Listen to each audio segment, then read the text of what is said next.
저희가 계속해서 이슬람과 또 성경, 이슬람과 기독교에 대해서 저희가 하나씩 큰 그림의 배경들을 저희가 살펴보고 있죠.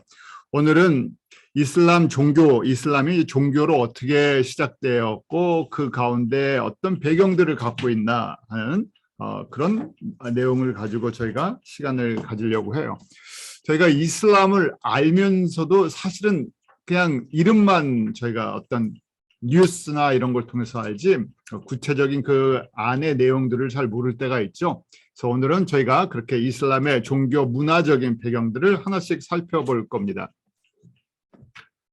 이슬람을 저희가 이해하려면요, 먼저 이슬람이라는 것은 종교적인 표현을 할 때 이슬람이라고 하죠. 이슬람은 종교를 표현할 때 그러고 이슬람을 믿는 사람들을 무슬림이라고 하죠. 무슬림이라고 하는 것은 원래는 알라의 명령에 순종하는 이들이다 하는 표현이에요. 그래서 알라의 명령에 순종한다. 그런데 저희가 그동안 공부한 것처럼 알라라는 것이 이슬람이 처음 시작한 것이 아니라 이미 알라라는 신이 아랍 지역에 이미 존재했던 여러 신 중에 하나라는 것을 알고 있죠.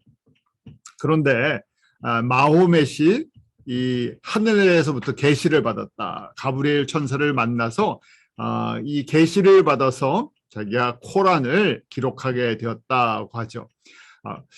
저희가 이게 알아보니까 그걸 번역할 때 발음에 대해서 무하마드다, 마호멧이다, 모하멧이다, 여러 가지 표현들을 쓰고 있어요.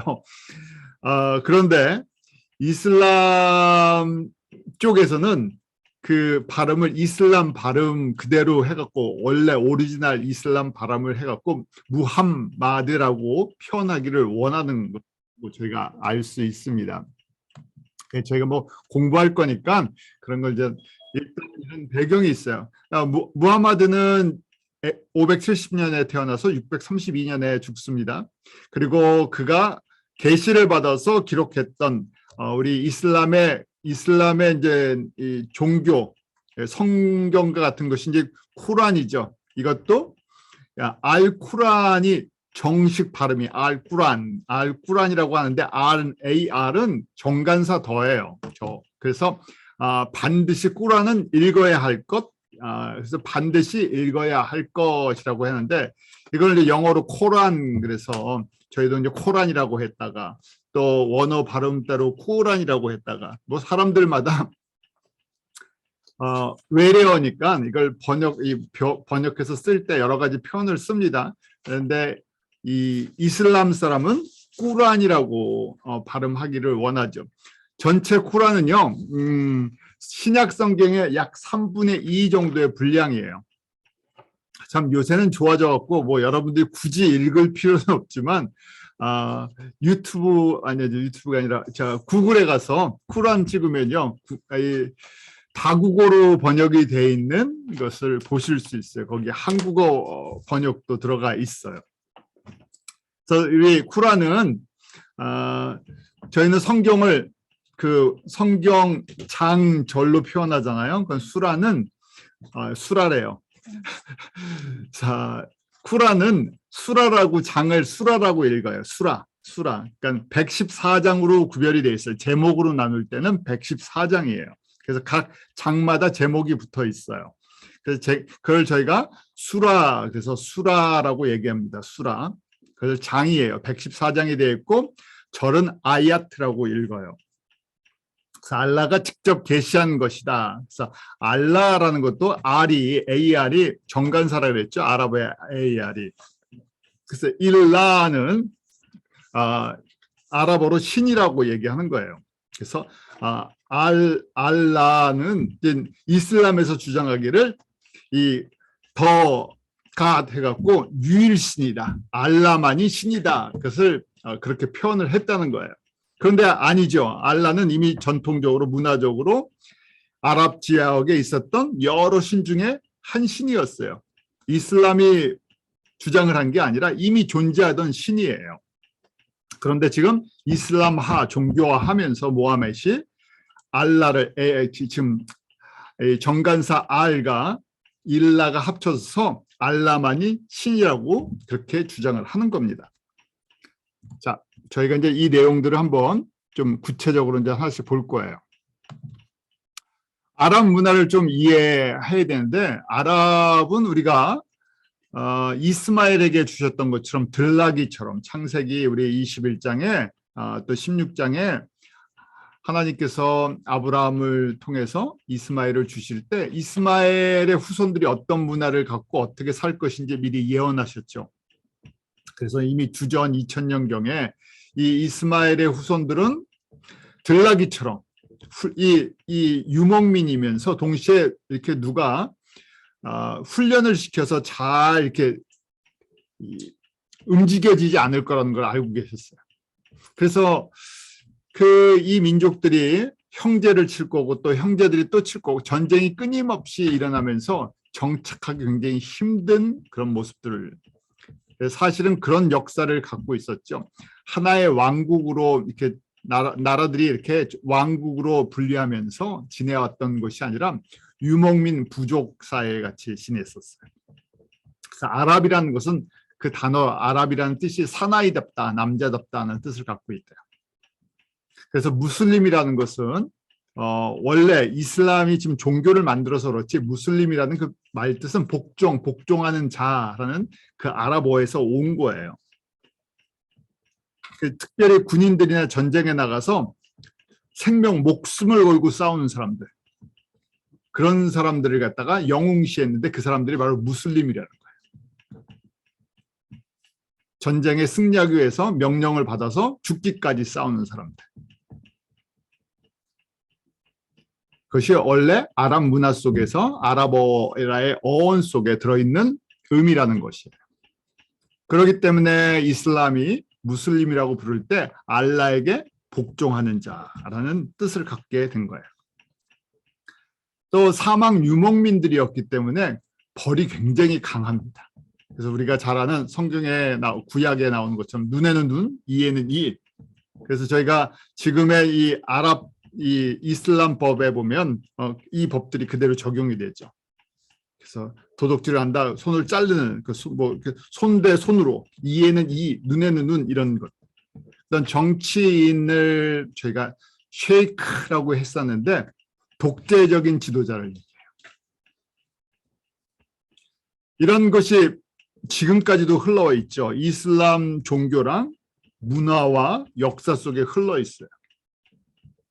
그래서 이슬람 국가들 대부분 다 이런 형태의 모습을 갖고 있죠. 통치 체제가 독재적이고, 그 다음에 남성 중심이고, 개인의 자유 같은 것보다는 전체를 움직이고, 그래서 이 쉐이크 교주 같은 이 지도자 밑에 추장이 있대요. 우리 이란 같은 경우는 시아파예요. 나중에 저희가 좀 더 자세히 보겠지만 크게 보면 우리 이슬람은 수니파랑 시아파가 있습니다. 수니파는 사우디아라비아가 대표적이고 수니파가 90%예요. 전체 이슬람의.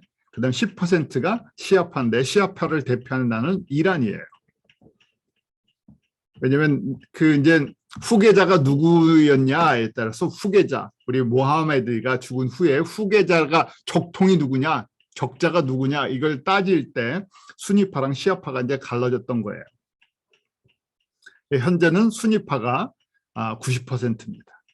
같은 나라 안에서도 시아파랑 수니파가 있어서 그 안에서 같이 싸우죠.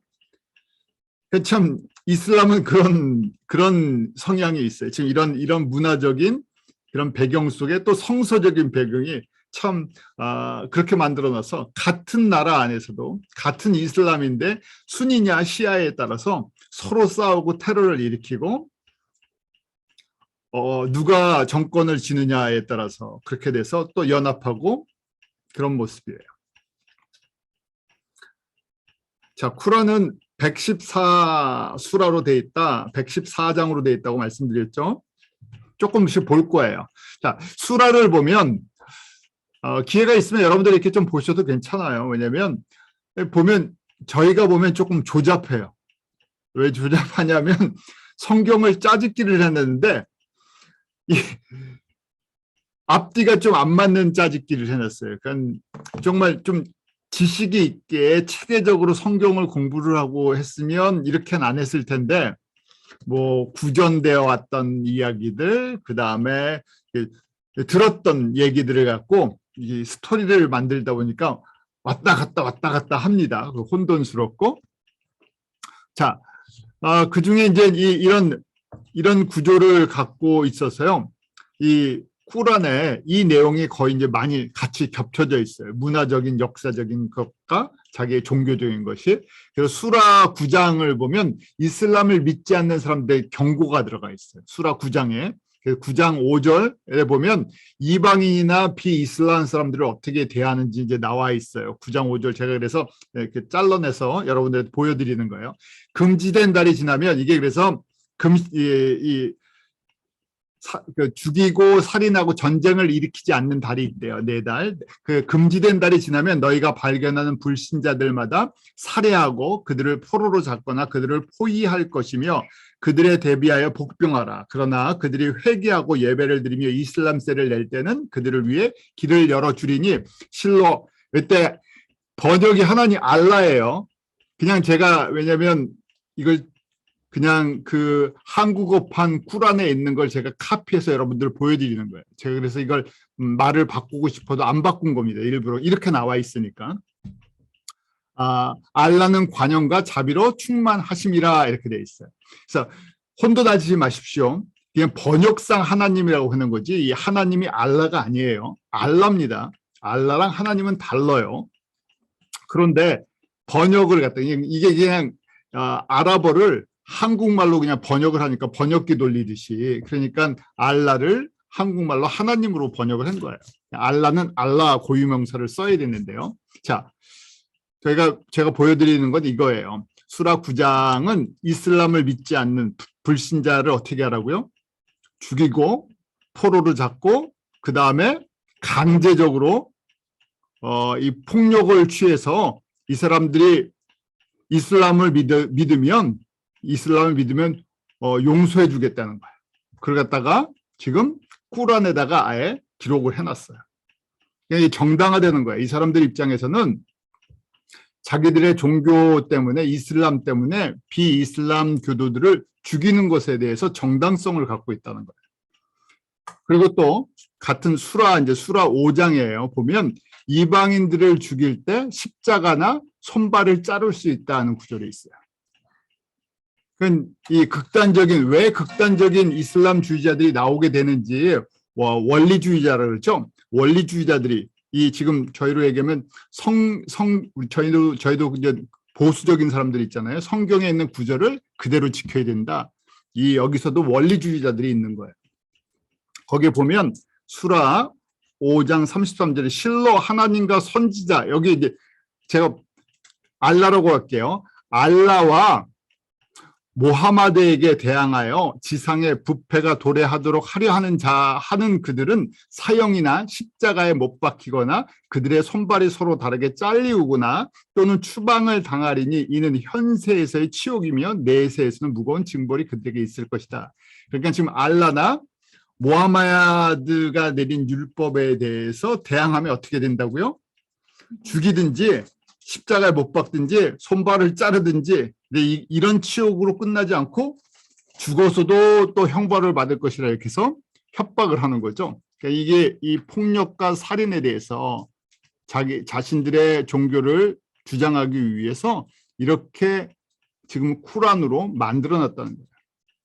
제가 이 배경을 조금 이따 또 설명을 드릴게요. 자, 저희가 이제 아랍 문화와 그 당시 아라비아, 메카의 종교적인 배경을 조금 이해하셔야 되죠. 저번에 저희가 다 봤어요. 카바 사원 보셨죠? 카바 사원은 원래는 360개 메카 사원이 360개의 360개의 신을 섬기는 그런 사원이었다 그랬었죠. 그 중에 하나가 알라고요. 가장 강력한 신 중에 하나가 알라고 달신이고 남신이에요.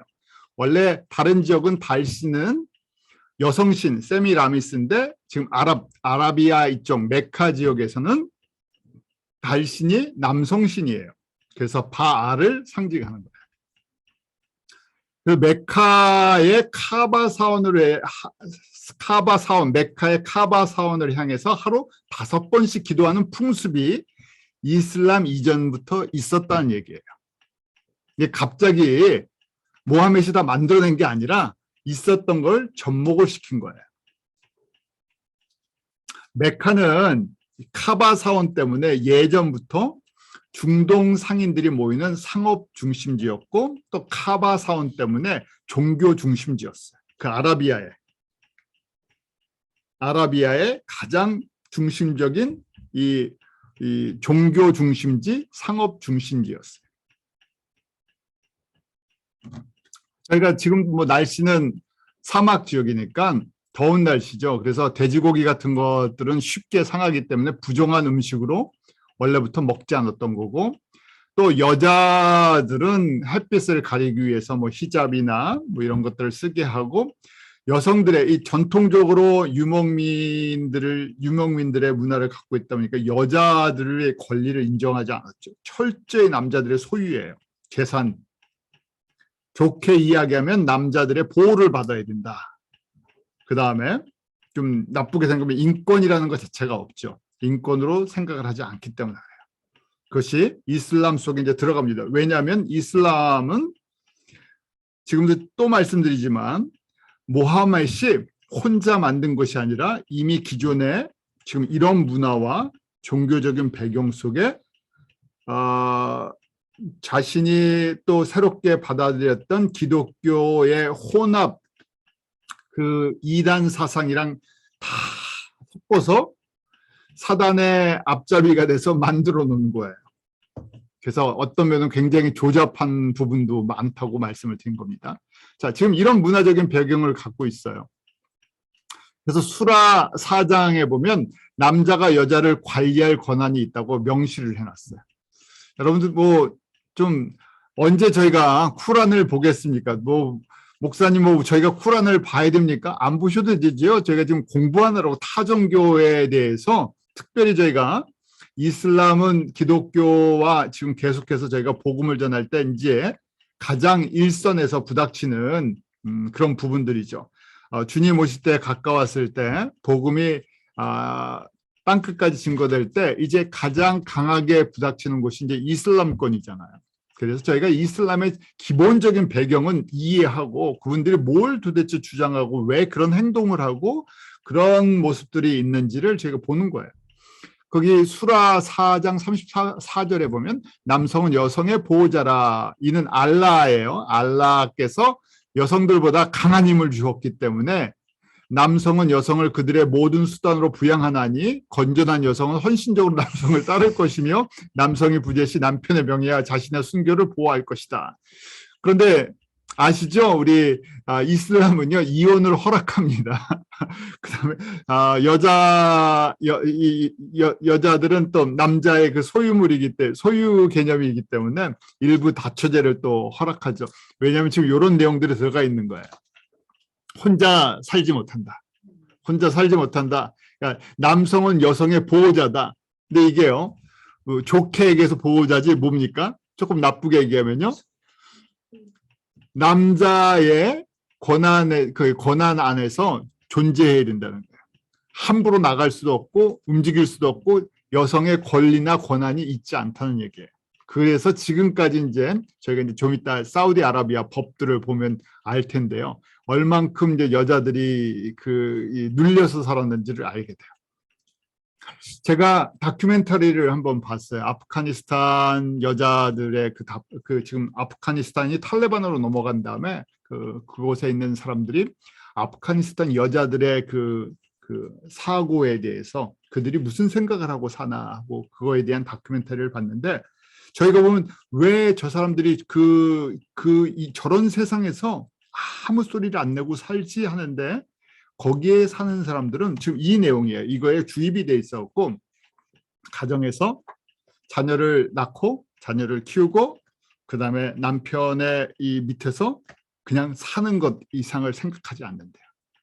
그 이상을 생각하지 않기 때문에 다른 것에 대한 어떤 요구나 이 변화나 이런 것에 대해서 우리가 이제 쉽게 말해서 외부에서 저희가 이렇게 받는 이런 도전에 대해서 반응을 하지 않는데, 그래서 이제 거꾸로 외신 기자들이나 이런 사람들이 들어가서 왜 이런 상태에서 이러고 살고 있느냐, 뭔가 소리를 내야 되지 않냐면 거기에 대해서 반응을 하지 않는데요. 왜냐하면 지금 이게 깔려 있어서 그래요.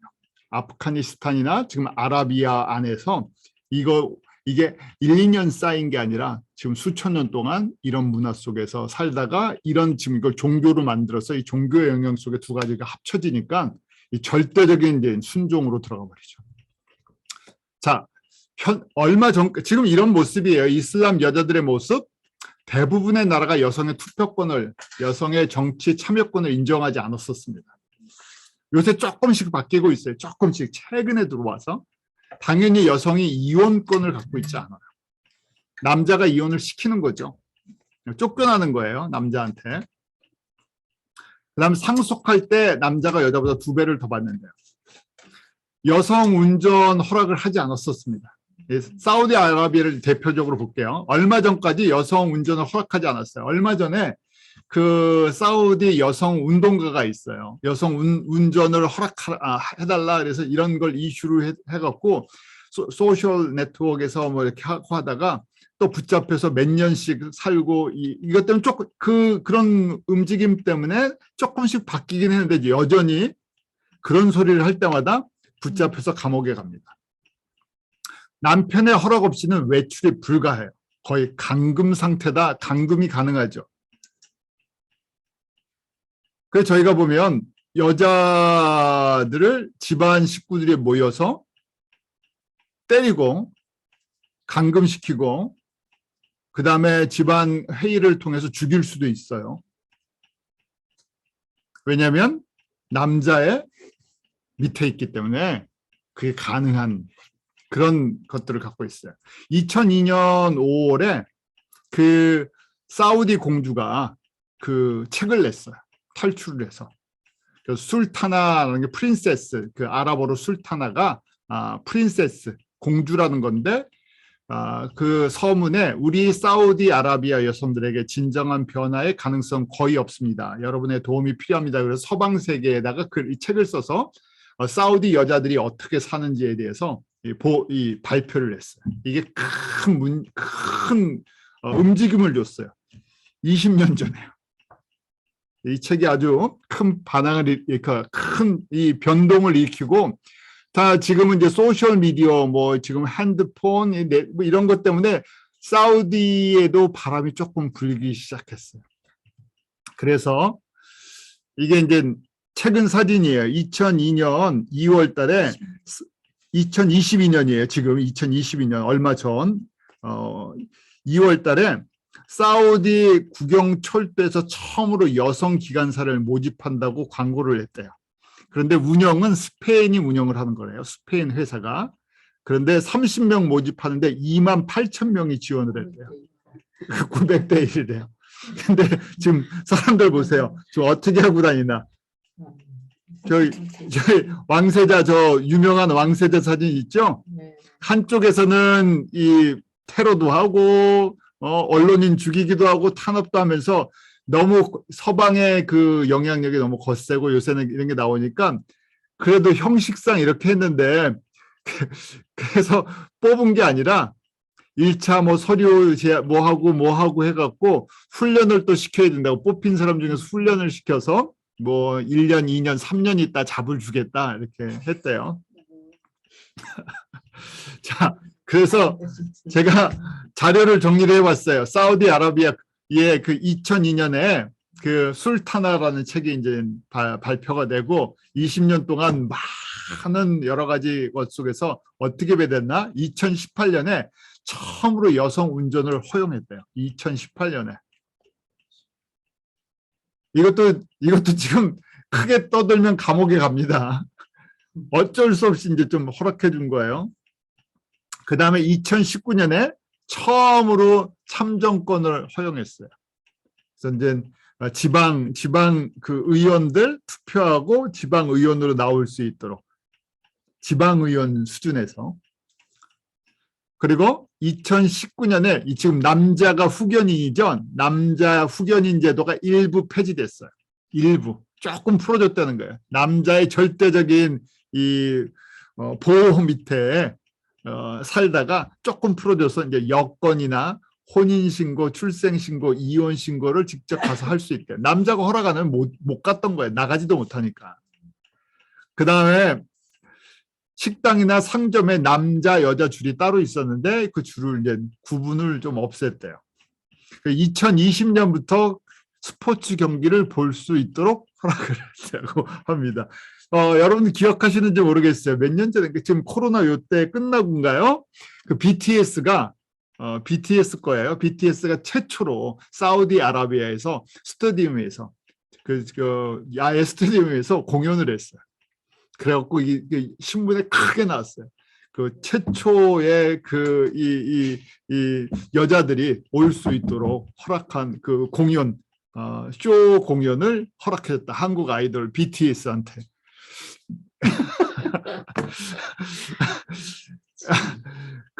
그렇게 지금 살아가고 있어요. 그래서 아랍 국가들의 여성 참정권을 보면 카타르가 1999년, 오만이 2003년, 쿠웨이트가 2005년, 아랍에미레이트가 2006년에 참정권을 일부 허락해 주기 시작한 거예요.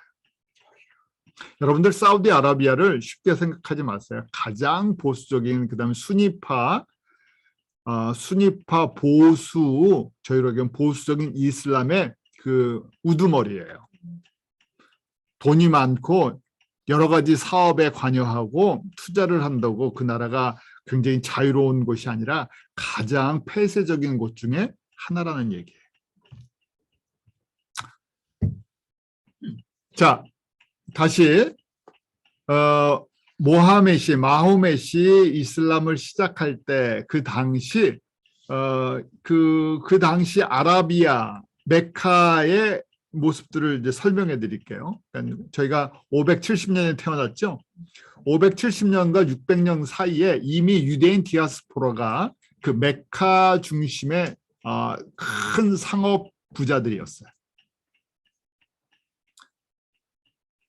주후 70년에 나라가 멸망했죠. 이스라엘이 예루살렘 멸망하고 로마의 이제 완전 식민지가 됐는데 그러면 그 전부터 흩어지기 시작했지만 유대인들이 계속 흩어져서 아라비아에 이미 오랫동안 살고 있었어요. 전통적으로 이 사람들은 지금도 그러지만 어딜 가나 뭘 합니까? 돈 되는 건 다 해요. 그러면서 또 자기들의 전통을 지켜나가죠. 그래서 이제 돈 되는 상업과 그 영향력이 있는 거예요. 돈을 주고 있으니까. 메카 지역이에요. 모하멧이 어렸을 때부터. 그리고 구약에 대한 내용들을 지키고 있었고, 우리가 마호멧의 부인이 이 상인이었대요. 대상. 그래서 큰 상인이 돼서 부유했던 사람이에요. 당연히 유대인과 교제를 했었고, 마호멧도 자기가 힘이 생길 때까지는 유대인, 기독교인들 이런 사람들과 친하게 지냈어요.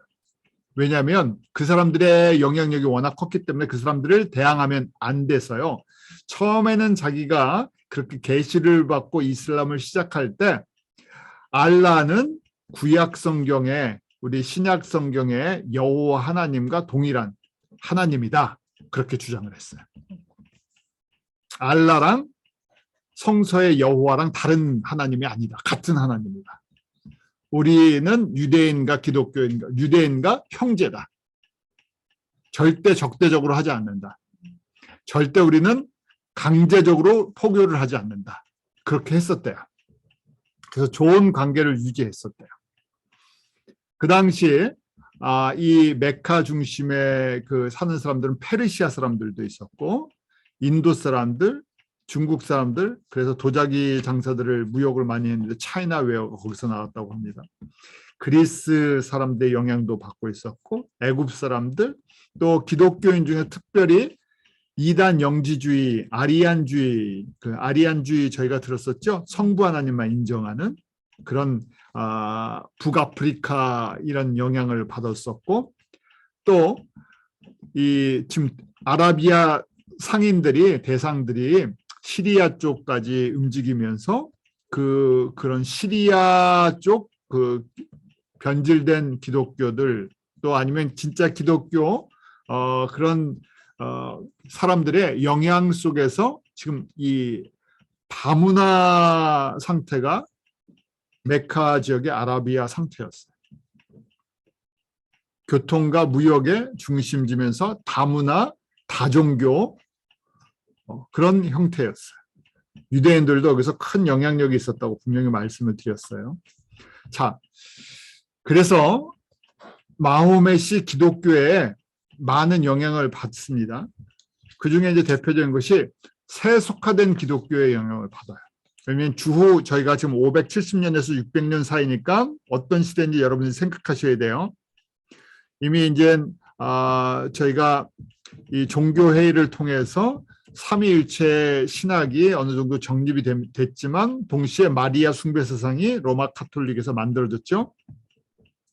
그 다음에 성경을 읽을 수가 없었다 그랬죠. 그때는요. 이제 우리의 570년 이후부터 이제 중세 1000년 동안은 영적으로 암흑시기다. 왜냐하면 성경을 저희가 읽을 수가 없어요. 라틴어로 돼 있든지 그리스어로 돼 있으니까 일부 학자들만 수도사들만 읽고 대부분은 못 읽었어요. 그러다 보니까 발전된 게 형식이라 그랬어요.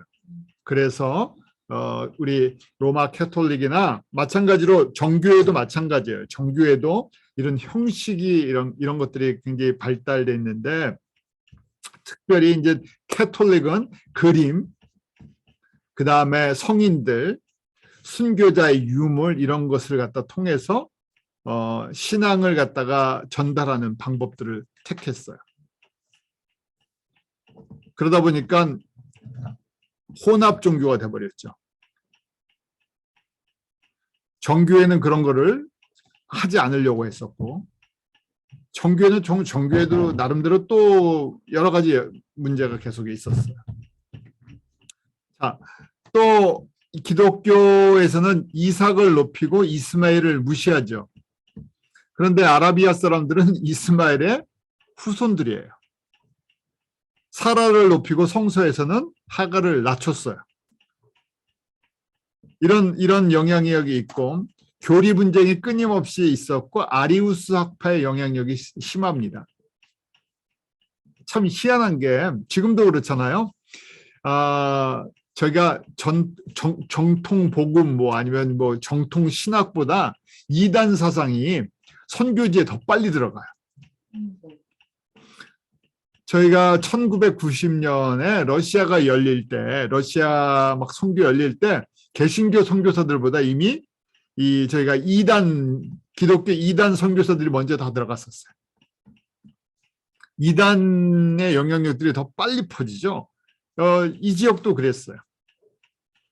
그래서 대표적인 것이 아리우스, 네스토리우스의 그런 사상들이 퍼져나갔죠.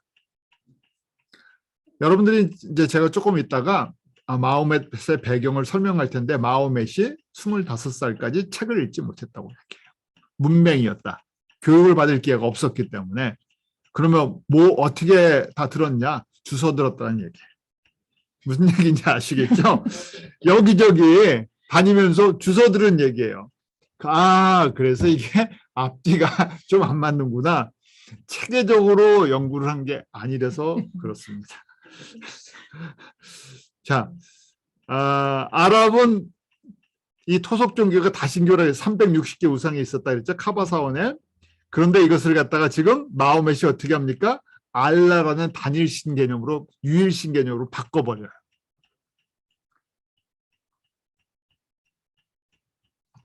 자, 마호멧 배경을 설명해 드릴게요.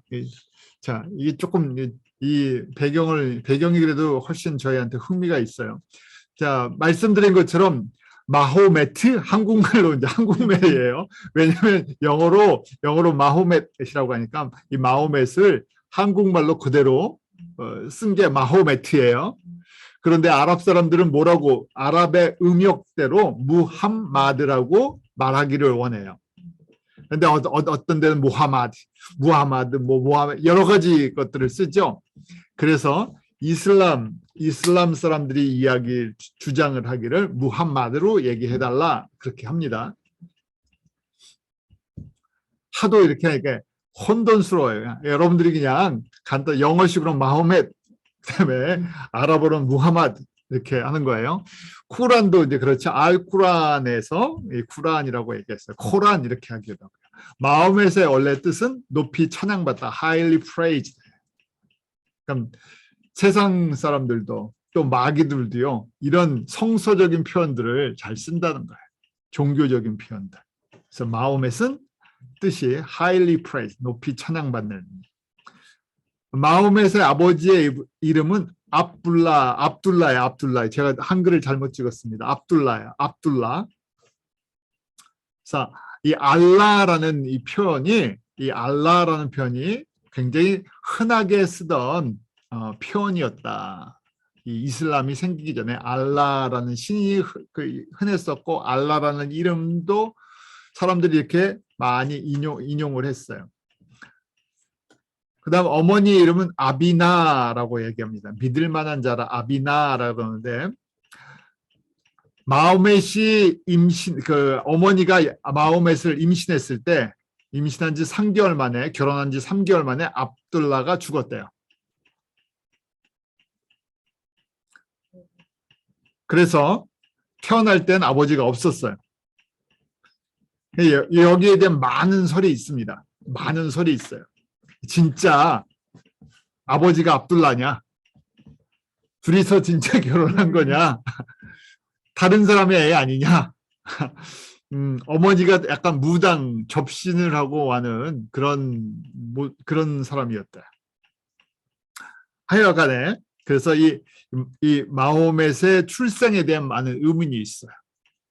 이게 진짜 누구 아들이냐? 그런데 하여간에 저희가 압둘라가 아버지다, 일반적으로 3개월.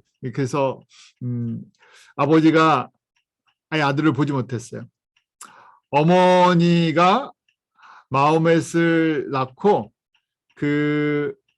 570년에 태어났죠. 아들을 베두인 족속에 맡겼대요. 그 베두인이라고 아라비아의 유목민들이에요. 지금도 베두인이 있어요. 저희가 혹시 여러분들 뭐 다큐멘터리나 보면 아라비아 지역에 그 유목민들 있죠. 그걸 베두인 족속이라고 해요. 베두인 족속한테 맡겼대요. 유목민처럼 사는 법을 배우려고 했나 봐요. 그런데 6살 때 어머니가 죽는 바람에, 어머니가 일찍 죽었어요. 또 어디 갔다가 와서 병이 들어갔고 어머니가 죽었어요. 그래서 어쩔 수 없이 할아버지가 이번엔 키우는 거예요. 제가 4번에 보면 성장병에 할아버지가 압둘 무탈리브래요. 압둘 무탈리브. 할아버지가 조금 키우다가 할아버지도 이제 돌아가시게 돼갖고 삼촌이 아부 탈리브가 맡아서 또 키웠대요. 8살부터인가 이 삼촌이 키웠는데, 삼촌이 그 돈은 별로 없었고 교육을 시킬 수가 없었대요. 그런데 이 할아버지 삼촌이 거기 메카 지역은 쿠라이시 종족이 대표 종족, 가장 강한 종족이라고 그랬죠. 그 메카 쿠라이시 종족인데 거기에 하심족이래요. 왜냐하면 유목민이기 때문에 자기 종족에 대한 보호, 종족이 분명히 속해 있어야 된대요. 종족이 보호해주지 않으면 혼자는 살 수가 없는 사막이라는 특수한 환경이기 때문에 유목민들, 혼자 놔두면 못 산대요. 그래서 삼촌이 그래도 불쌍하게 여겨갖고 아부 탈리브가 이 모하멧을 보호해줘서 우리가 하심족인데 얘 건들면 안 돼, 그래갖고 그 보호해줘서 좀 성장을 했었대요. 처음에는 가난하니까 목동 생활하다가 삼촌이 이 장사하는데 쫓아다니기 시작했대요. 12살 때 시리아에서 기독교 수도자를 만나서 좀 이게 듣게 되고, 기독교에 대해서 25살 때 카디자라는 40살 먹은 과부를 만나서 결혼을 하게 됩니다. 자료에 보면요, 이 마호멧이 잘생겼대요. 잘생겼는데 그 당시 25살이면 노총각이래요. 결혼을 못했다 하는 얘기는 능력이 없었다. 그러니까 잘생겼는데 이 쉽게 말해서 안정적으로 살지 못했다는 얘기예요. 안정적으로. 사람들이 딸을 안 줬다는 얘기예요. 자료에 보니까 그 당시는 그 친족 간의 결혼이 흔했대요. 삼촌 아부 탈리브의 딸, 사촌이죠. 딸과 결혼하겠다고 삼촌한테다가 쫓겨날 뻔했다. 절대 안 된다. 그리고 꼭 결혼을 못했대요. 그러니까 삼촌도 못 믿겠다는 얘기예요. 그러니까 사촌끼리 결혼을 시켜주는 풍습이 있는데도 불구하고 친족끼리 시켜주는데도 뭐냐면 마호메스를 믿지 못한다는 거예요. 마호메스의 생활 능력이 없었던 거죠. 그러다가 40살 먹은 카디자를 만난 거예요. 카디자는 이 마호메시랑 결혼할 때가 세 번째 결혼이었다 이렇게 얘기를 한대요. 네 번째 뭐 주장하면서 세 번째. 근데 돈이 많은 부자였고 결혼을 여러 번 했었고 그다음부터 이제 그게 정리가 안 되는 거예요. 마호메시랑 카디자랑 결혼을 해서 6명의 자녀를 낳았다고 순위파는 주장을 한대요. 6명의 직계를 낳았다. 그런데 40살이 넘어서 6명의 자녀를 낳을 수 있을까? 이제 저희가 사람들이 의문을 갖는 거죠. 또 시아파는요. 시아파는 그중 3명만 친자고 나머지 입양을 했다. 그러니까 이 사람 배경이 이러다 보니까 뭐 하나 믿을 수가 없는 거야. 어떤 사람들은 친자식이 한 명도 없다. 입양한 거다. 거기에 사실은 저희가 봤을 때 무게가 훨씬 더 들어갑니다. 자, 그래서 카디자가 40살 때, 그 다음에 모하메스는 25세 때 결혼을 해요. 이렇게 되니까 약간 이 생활이 좀 그랬다 그랬었죠. 드디어 본격적인 백수 생활을 시작합니다. 이제 돈 있는 과부를 만나고 편하게 백수 생활을 하는 거예요. 백수 생활을 해요. 그러니까 지금 별로 돈 버는고 생활하는데 관심이 없던 사람이에요. 그러니까 장가를 못 가고 있다가 과부 만나서 이제 좀 팔자가 좀 펴진 거예요. 아내가 그래도 지극정성으로 뒷바라지를 해줬어요. 그럴 때 어릴 때부터 동굴에 들어가서 뭐 묵상을 하고 환상을 봤다 뭐 그랬대요.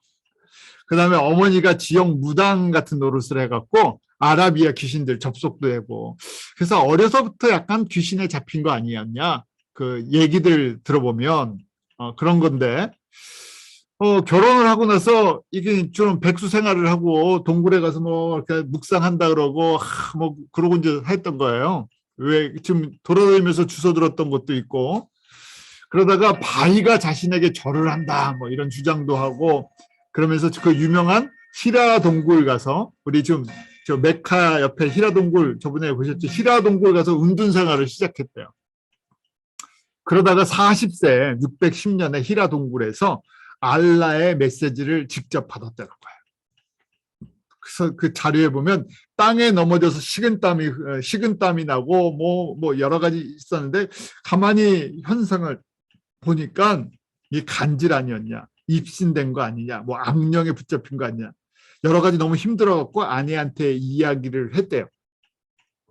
그 아내가 잘 듣다가 보니까 네가 가브리엘 천사를 만난 것 같다. 그래서 계시를 받은 거다. 그래서 이게 정리가 이제 자기가 돼서 내가 이제 선지자다. 메시지를 직접 받았다. 이제 그렇게 이제 주장을 하면서 이슬람 자기 이제 교도를 모으기 시작하는 거였어요. 처음에는 그래서 자기 친구 하나랑 부인이 교도였어요. 자, 이런 배경을 갖고 있어요. 이런 배경, 저희가 이제 더 나중에 더 자세한 거 하지만 우리가 잘 아는 그 신앙 고백이 있죠. 우리 이슬람의 신앙 고백을 샤하다라고 얘기해요. 샤하다. 우리 이슬람 5대 의무 중에 하나예요. 신앙 고백을 계속 해야 되죠. 그 신앙 고백 알라 외에는 신이 없고 무하마다는 알라의 사자다 하는 거예요. 근데 이걸 아랍어로 외워야 된대요. 제가 여러분들 혹시 보셨는지 모르겠는데 후러싱 가면요, 그 후러싱 한복판에 이 이슬람 사원이 있어요. 이슬람 사원이 있었고 그 앞에 저희 권사님 댁이 가까웠고 이 베란다에서 예배를 그 구역 예배나 성경 공부하다 이렇게 보면 그 꼭대기에 기둥이 보여요. 그럼 이게 써 있어요. 영어로요. There is no deity but God 하면서 그다음에 Muhammad is the messenger of God 요걸 써놔요. 그 탑에다가. 자, 알라 외에는 신 없으며 무하마드는 알라의 사자다. 근데 이때 알라의 사자라고 얘기했는데 무하마드가 마지막 사자고 더 이상의 사자가 없어요. 선지자는 없다라고 얘기를 하는 거예요. 이렇게 하다가 메카에서 쫓겨나서 메디나로 가지요. 이것을 이슬람의 원년으로 잡습니다. 622년에. 자, 메카에서 메디나로 쫓겨나갈 때까지는 유대인이랑 기독교인들이랑 평화 관계를 유지하고 있었어요. 왜냐하면 메카에서 견디고 있어야 되니까 잘 보여야 되고 좋은 관계 맺어야 해서 제가 좀 전에 말씀드렸죠. 유대교의 여호와랑 하나님이랑 알라가 같은 신이다. 우리는 절대 대항할 그게 없다. 우리는 평화롭게 우리는 절대적으로 강제로 포교할 마음이 없다. 이런 걸 약속해줬는데 자 메카에서 메디나로 쫓겨난 다음에 메디나에서 메카로 공격을 오죠. 그러면서 나중에 힘을 얻었어요. 정복을 하면서. 그 다음에 얼굴을 바꿔버린 거예요. 정책이랑. 유대교의 하나님은 알라가 아니다. 그래서 지금 우리가 얘기하는 지금 수라 있죠? 제가 좀 전에 보여드렸던 그 쿠란의 법들을 그렇게 만들면서 굉장히 공격적이고 적대적인 그런 교리들을 만들어낸 거예요.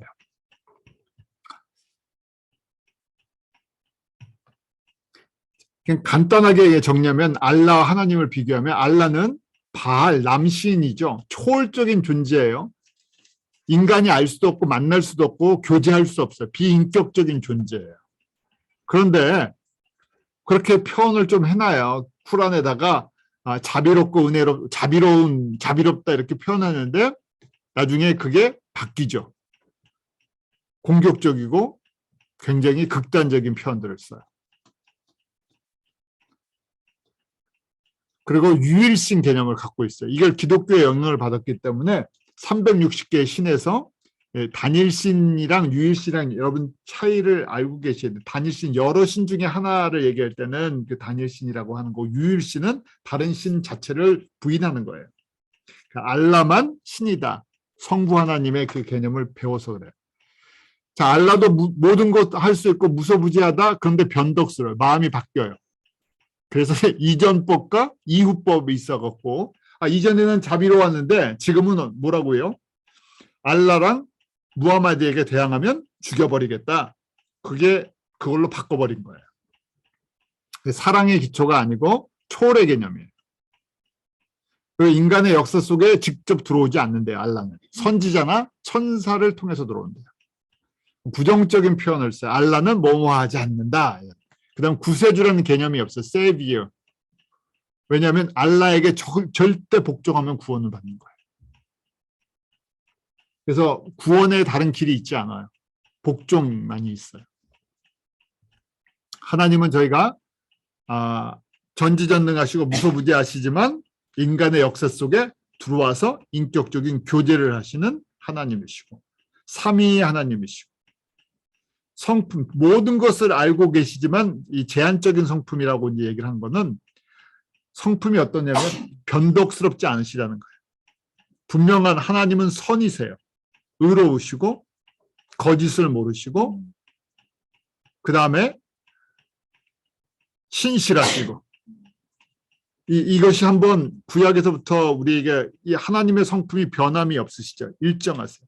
그래서 디모데후서 2장 10절, 2장 13절 우리는 미쁨이 우리는 신실하지 않은데 예수님은 하나님은 일양 미쁘시다라고 됐죠. 변하지 않으신다는 거예요. 그래서 하나님은 거짓이 없으시다. 언약하시고 지키시는 분. 그러니까 여호와시다. 이렇게 말씀을 하는 거죠. 그래서 하나님은 인격체시고 사랑이세요. 그래서 우리가 하나님을 한마디로 어떤 성품이신가? 하나님은 사랑이시다. 그 사랑도 일반적인 사랑이 아니라 아가페 사랑. 그래서 믿을만하다, 신실하다, 모든 것이 하나님의 사랑의 동기 속에 있다. 그래서 그걸 또 사랑 안에서 자비, 긍휼, 은혜 이런 여러 가지 표현들을 쓰죠. 그리고 예수 그리스도를 통해서 우리에게 구원의 길을 열어주셔서 이 구세주라는 개념을 허락하셨어요. 이런 것이 완전히 다르죠.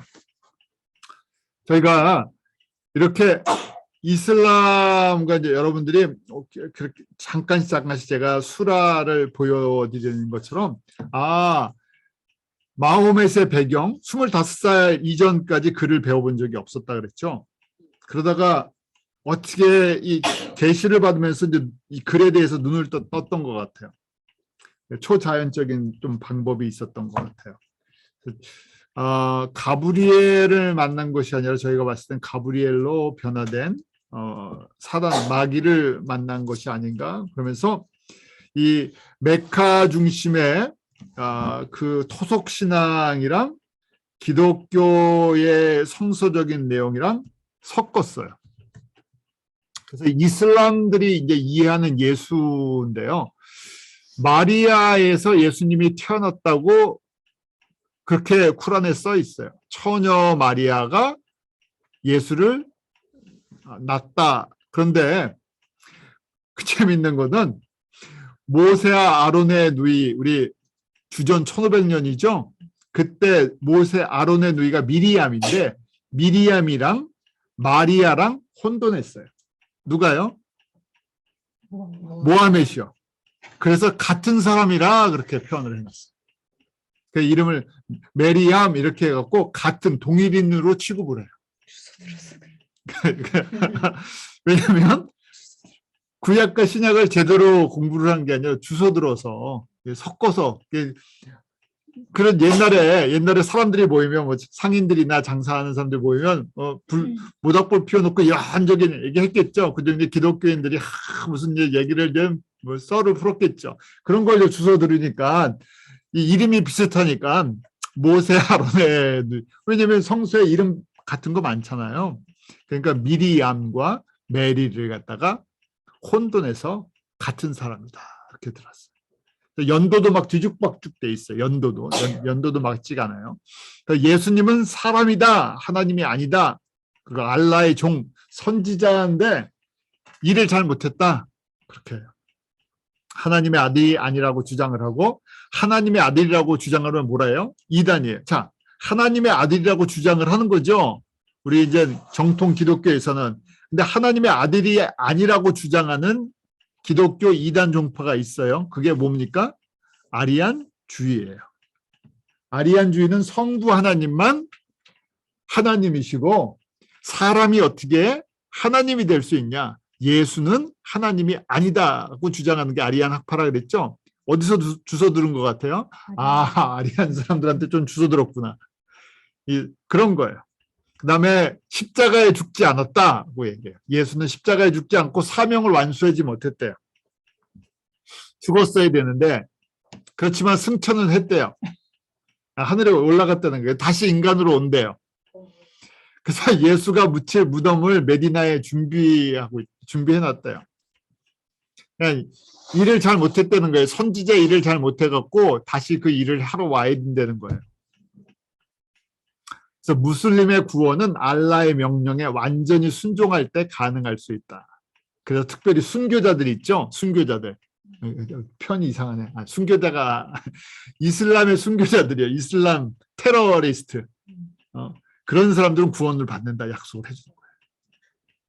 구원만 해주는 게 아니라 그렇게 죽으면 어떻게 됩니까?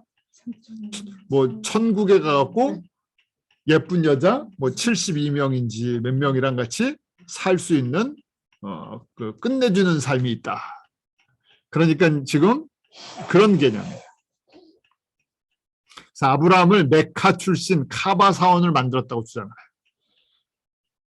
나중에 여러분들이 제가 성경을 보겠지만 우리 아브라함이 하갈이랑 이스마엘을 쫓아냈을 때 그 지역이 부엘세바예요. 부엘세바 헤브론 밑에 이스라엘 그 남쪽에 그 헤브론 밑에 부엘세바. 그런데 지금 뭐라고 얘기를 합니까? 이 사람들은 메카. 거기니까 메카, 카바사온, 그럼 히라동굴 거기 주변에서 지금 뛰고 돌고 거기 그러면서 이스마엘이 그 앞에서 우물 찾아 헤매던 곳이다. 그렇게 얘기하죠. 전혀 지역이 다른데 메카를 중심지로 만들어 놓은 거예요. 왜냐하면 메카가 쿠라이시, 지금 이 원래 아라비아 이 종족의 이 대표 성지였기 때문에, 종교 지역이었기 때문에 그 카바사온이 그런 곳이었어요. 창세기 22장 이삭을 모리아산에 바치는 것을 이스마엘을 바쳤다고 해서 바꿔버렸죠. 그 내용이 수라 37장에 나와요. 37장 102절부터 아브라함이 이스마엘을 데리고 가서 지금 바쳤다는 거예요. 그 내용이 아들의 나이가 그와 함께 일할 나이에 이르렀을 때 그가 말하길 내 아들아 너를 제단에 올리라는 명령을 내가 꿈에서 보았노라. 이게 이삭 얘기가 아니라 이스마엘로 바꿔버렸어요. 이렇게. 자, 오늘 여기까지 보죠. 이게 좀 기본적인 이슬람의 형성 배경들이에요. 여러분들이 이것을 좀 잘 정리해 주시길 바라요. 기도하겠습니다. 하나님 참 감사합니다. 저희들에게 예수 그리스도 나의 주 나의 하나님으로 죄로 깨닫게 하시고 고백하게 하시고 주님의 은혜 가운데 거하게 해주시면 감사합니다. 주님의 말씀 속에서 저희가 영적인 분별력이 생기게 하시고 또 이렇게 역사적인 문화적인 종교적인 배경들을 통해서 저희 가운데 있는 이단과 세상의 그 세속화된 종교들 또 기독교에 도전하는 하나님의 뜻에 대적하는 그 모든 배경들을 저희로 이해하게 하시고 우리들의 어리석음이 어떤 모습들인지를 저희로 알게 하여 주시옵소서. 주님의 은혜 없이는 하나님을 알 수도 없고 깨달을 수도 없고 고백할 수도 없음을 고백합니다. 주님께서 저희 한 사람 한 사람 가운데 날마다 은혜를 베풀어 주셔서 예수님을 더 알게 하시고 예수님의 뜻을 분별하게 하시고 특별히 주님 오실 때 가까운 이때 저희가 좌로나 우로나 치우치지 않게 하시고 마지막 때에 저희를 부르신 이 부르심의 사명을 향해서 달려갈 수 있도록 믿음의 믿음을 더하여 주시옵소서. 연약한 지체들을 주님 기억하여 주시옵소서. 하나님 특별히 병중에 있는 분들을 주님께서 치료의 강선으로 덮어주셔서 주님의 능력으로 회복되게 하시고 강건케 하시고 예수 그리스도의 복음을 위해서 기꺼이 기쁨으로 사명을 감당할 수 있도록 은혜와 능력으로 옷 입혀 주시옵소서. 하나님께서 저희들을 통해서 이루실 큰 일들을 바라봅니다. 저희는 연약하지만 주님의 능력과 주님의 권세를 바라봅니다. 저희 한 사람 한 사람 가운데서 권능으로 역사해 주시옵소서. 감사함이 예수님 이름으로 기도하옵나이다. 아멘.